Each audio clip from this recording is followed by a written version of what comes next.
March 13 വിശുദ്ധ എവുഫ്രാസിയ 390 മുതൽ 420 വരെ കാലഘട്ടം. കോൺസ്റ്റാന്റിനോപ്പിളിലെ തെയോഡോഷ്യസ് ചക്രവർത്തിയോട് അടുത്ത ബന്ധമുണ്ടായിരുന്ന ആൻറ്റിഗോന്യൂസ് എന്ന പ്രഭുവിൻ്റെ മകളാണ് എവുഫ്രാസിയ. അമ്മയുടെ പേരും എവുഫ്രാസിയ എന്നായിരുന്നു. ആൻറ്റിഗോന്യൂസ് നേരത്തെ മരിക്കയാൽ വിധവ ഈജിപ്തിൽ പോയി ഒരാശ്രമം സ്ഥാപിച്ചു. ആശ്രമവാസികൾ 130 പേർ ഭക്ഷിച്ചിരുന്നത് സസ്യങ്ങളും പയറുമാണ്. ട്രാപ്പിസ്റ്റ് സഭാംഗങ്ങളെപ്പോലെയായിരുന്നു അന്ന് അവരുടെ ജീവിതം. 7 വയസ്സുള്ളപ്പോൾ തന്നെ എവുഫ്രാസിയ അമ്മയോട് ഈ ആശ്രമത്തിൽ തന്നെ ചേർക്കണമെന്ന് ആവശ്യപ്പെട്ടു. ആനന്ദ തുന്നിലയായ മാതാവ് മകളെ മഠാധിപയുടെ അടുക്കൽ കൊണ്ടുചെന്നു. മഠാധിപ ക്രിസ്തുനാഥൻ്റെ ഒരു ചിത്രം അവളുടെ കയ്യിൽ കൊടുത്തു. അത് സ്വീകരിച്ച് ചുംബിച്ചുകൊണ്ട് അവൾ പറഞ്ഞു, "ഞാൻ എന്നെ വ്രതം വഴി ക്രിസ്തുവിനെ പ്രതിഷ്ഠിക്കുന്നു." അമ്മ തൻ്റെ മകളെ ക്രിസ്തുനാഥൻ്റെ തിരുസ്വരൂപത്തിൻ്റെ മുൻപിലേക്ക് ആനയിച്ചുകൊണ്ട് പറഞ്ഞു, "കർത്താവായ യേശുവേ, അങ്ങയുടെ സംരക്ഷണത്തിൽ ഈ കുഞ്ഞിനെ സ്വീകരിക്കുക. അങ്ങയെ മാത്രമേ അവൾ സ്നേഹിക്കുകയും അന്വേഷിക്കുകയും ചെയ്യുന്നുള്ളൂ." അനന്തരം മകളോട് പറഞ്ഞു, "ദൈവത്തെ ഭയപ്പെടുക, നിന്റെ സഹോദരിമാരെ ബഹുമാനിക്കുക, എളിമയോടെ അവരെ സേവിക്കുക. നീ രാജകുടുംബത്തിൽപ്പെട്ടവളാണെന്നോ നീ എന്തായിരുന്നുവെന്നോ ചിന്തിക്കേണ്ട." അനന്തരം മകളോട് യാത്ര പറഞ്ഞ് അമ്മ സ്ഥലം വിട്ടു. താമസിയാതെ ആ സ്ത്രീ മരിച്ചു.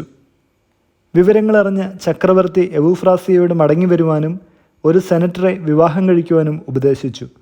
ക്രിസ്തുവിനോട് താൻ നിത്യകന്യാത്വം വാഗ്ദാനം ചെയ്തു കഴിഞ്ഞിരിക്കുകയാണെന്നും തൻ്റെ സ്വത്ത് ദരിദ്രർക്ക് നൽകുവാനും തൻ്റെ അടിമകളെയെല്ലാം സ്വതന്ത്രരാക്കുവാനും തനിക്ക് വേണ്ടി പ്രാർത്ഥിക്കുവാനും ആവശ്യപ്പെട്ടുകൊണ്ട് എവുഫ്രാസിയ മറുപടി നൽകി. എവുഫ്രാസിയ തൻ്റെ സഹോദരിമാർക്ക് എളിമയുടെയും ശാന്തതയുടെയും ഉപവയുടെയും ഉത്തമ മാതൃകയായിരുന്നു. എന്തെങ്കിലും പരീക്ഷ ഉണ്ടായാൽ ഉടനെ അത് സുപ്പീരിയറിന് വെളിപ്പെടുത്തും. അവർ എന്തെങ്കിലും ഒരു എളിയ പ്രവൃത്തി പ്രായശ്ചിത്തമായി നിശ്ചയിക്കും. സൂര്യാസ്തമയത്തിന് ശേഷം കുറേ പയറും സസ്യങ്ങളും ഭക്ഷിക്കും. അതായിരുന്നു അവളുടെ ആഹാരം. ഒരിക്കൽ ഒരു ദാസി അവളെ കപടഭക്ത എന്ന് വിളിച്ചപ്പോൾ അവൾ പാദത്തെങ്കിൽ വീണ് മാപ്പപേക്ഷിക്കുകയാണ് ചെയ്തത്. 30-ാമത്തെ വയസ്സിൽ മരിച്ച് അവൾ തൻ്റെ സ്നേഹനാഥൻ്റെ അടുക്കലെത്തി. വചനം പ്രഭാഷകൻ 44-ാം അധ്യായം 1 മുതൽ 2 വരെയുള്ള വാക്യങ്ങൾ. നമുക്കിപ്പോൾ മഹത്തുക്കളെയും നമ്മുടെ പൂർവ്വപിതാക്കന്മാരെയും തലമുറക്രമത്തിൽ പ്രകീർത്തിക്കാം. കർത്താവ് ആദ്യം മുതൽ തന്നെ തൻ്റെ പ്രതാപവും മഹത്വവും അവർക്ക് ഓഹരിയായി നൽകി. വിചിന്തനം. ഒരു പരീക്ഷയെ ജയിക്കാൻ എവുഫ്രാസിയോട് സുപ്പീരിയർ പറഞ്ഞത് ഒരു കല്ലെടുത്ത് ഒരു സ്ഥലത്ത് നിന്ന് വേറൊരു സ്ഥലത്ത് വെച്ച് തിരികെ യഥാസ്ഥാനത്ത് വയ്ക്കുവാനാണ്. ഒരിക്കൽ 30 പ്രാവശ്യം അങ്ങനെ ചെയ്ത ശേഷമാണ് പരീക്ഷ ജയിച്ചത്. വിശുദ്ധരാകാൻ ആഗ്രഹിക്കുന്ന നമ്മളിൽ എത്ര പേർ ഇങ്ങനെ ചെയ്യും?